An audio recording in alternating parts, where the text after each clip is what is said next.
Je vais délaisser exceptionnellement mes analyses géopolitiques hebdomadaires depuis Washington pour parler aujourd'hui de Gims.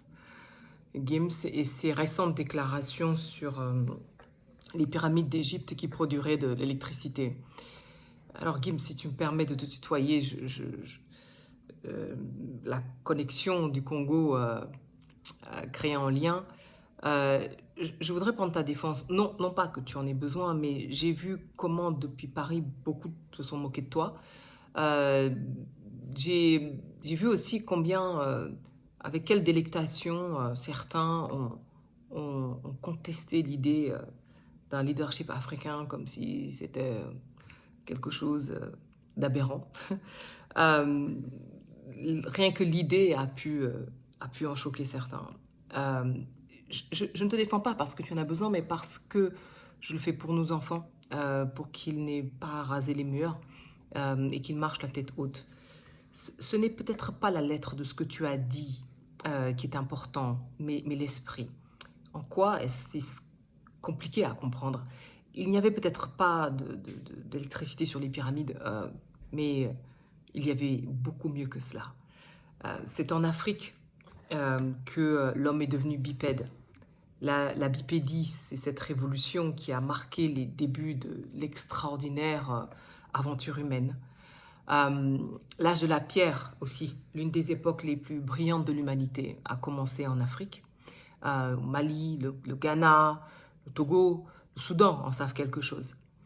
Euh, une des grandes découvertes de l'humanité, de l'Homo sapiens, c'est le manche avec le couteau, la hache.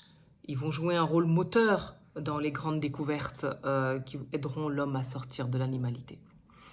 Au néolithique, à l'époque où le Sahara était accueillant, se passent d'extraordinaires phénomènes. L'agriculture, l'élevage, la fixation de l'habitat, la poterie, et ce bien avant l'Europe où l'élevage et l'agriculture ne se développent que 3000 ans après. Et l'Antiquité, il faut en parler de l'Égypte antique, des pharaons.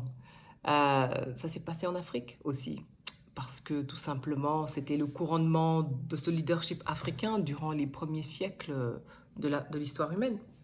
Il faut lire Kizerbo, qui rappelle combien le pharaon noir Djéser ressemble à un Bambara. Alors, pourquoi pas une Cléopâtre noire? Merci Netflix.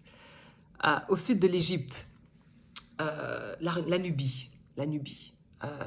On y trouve les Candaces, les fameuses Candaces qui maniaient l'épée, qui choisissaient leur mari et le moment de se marier, et qui ont bâti, qui ont contribué à bâtir cette extraordinaire civilisation qu'est Méroé. En 700 ans, elles auront construit plus de pyramides que les pharaons en 3000 ans de civilisation. Et, euh, et pour en savoir plus, il faut encore lire l'histoire générale de l'Afrique.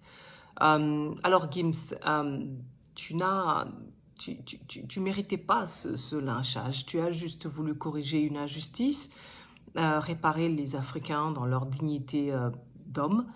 Et pour cela, je te salue volontiers.